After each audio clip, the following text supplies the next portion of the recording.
Here we go. What do we... Kyson, come on in. How are you today? Miss Mary will get sat down and we're going to pull the screen down so I can see you. And we're going to tell a story today and practice some of our sounds.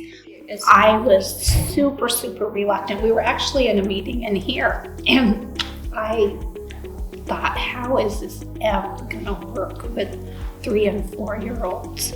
But it has been amazing. But it really takes a good teletherapist like Tracy is, and everybody working together as a team. It's been a fabulous opportunity for our district.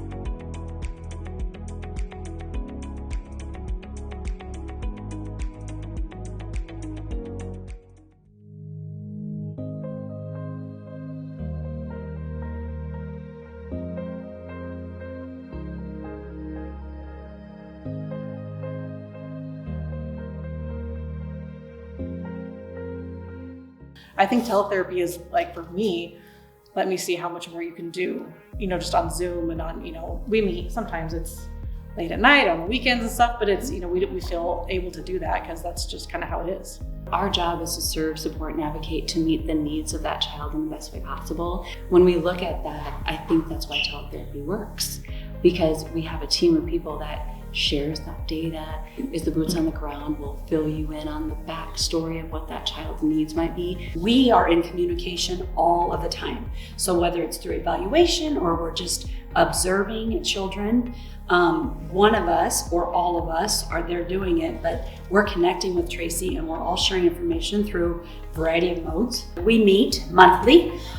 We have those dates scheduled for the whole entire year, and we are all in very close communication with the teachers. So at those monthly meetings, those teachers, either then or we've already known, bring their concerns with individual children. And then that's where we all are collaborating, thinking of ideas, strategies, what modifications can we do, and what does that data collection piece look like? We are reviewing that data, we're talking about how it's going and so forth, and then do we continue interventions?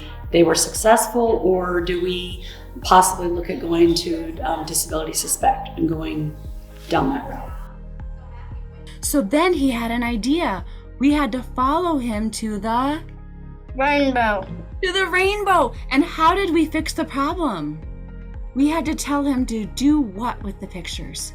Slide it in. And when we did, all the things came back. The other piece that is somewhat unique about teletherapy is that I have a facilitator who works with me. So she is my hands and feet in that room, and she is the person who will go down, get the child from the room, and then also be the cheerleader for that child. That is the person where that speech therapy room gets to be the safe, wonderful place that it is.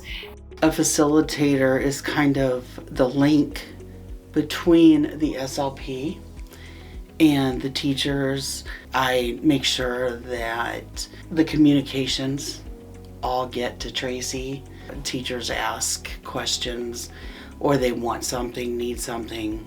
They a lot of times will come to me, and then I make sure that Miss Tracy gets all that information so that she can better help the teachers.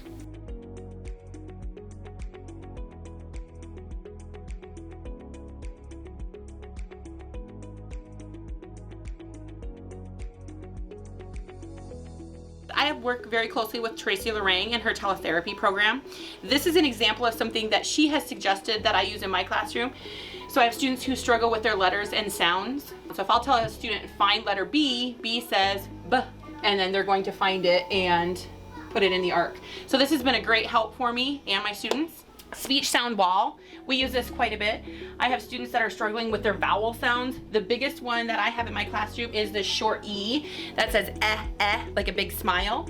So this is a good help so that they can see all the different sounds and the position that their face should be in or their mouth should be in. I put around some sounds around my room with the letter G, G. So every time he finds them, he has to tell me that sound. And then I have another student who's struggling with the D sound, B and D confusion there. So the B and D sound. But these are just a few examples of ways that Mrs. Tracy Lorang has helped us here at Fremont Mills. Just all the advice and practice that Tracy gives us to use in our classroom has been super, super helpful for our kids because we know how to embed what she has showed us to do with them. I can sit down and play with the child wherever they've chosen to play at. So for instance, at the car area, just today there was a little boy who was lining up the cars in the construction zone. He also had some of the road signs that go along with that. And so I was just talking with that child using the core board. You line that car up.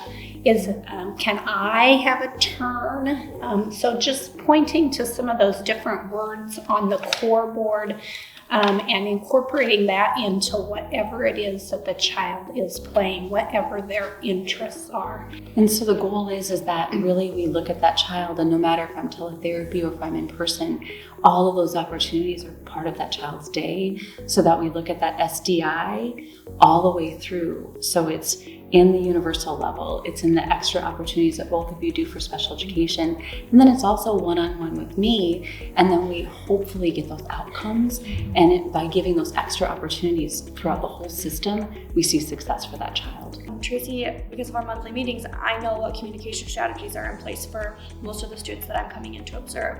And a lot of times I get referrals for behaviors or regulation concerns, and communication and regulation go hand in hand, especially at this young age of preschool. And so if I know what communication strategies are already in place or recommended, we can make those successful strategies and kind of generalize them to regulation. So if a student is working on a I want or please help phrase, we can do I want and then a specific customized regulation strategy into that paired with the visuals that Tracy's already created and tested and know work for this child. So really, again, finding what works for specific children and generalizing it to all areas. And it is a team effort. It really is. You know, you guys will email me and let me know what's going on in the classroom, or will you listen to this, or did you know this? And that the collaboration at this building and the way Fremont Mills and the whole culture of this building allows for success with that model. I think that's a huge part of it.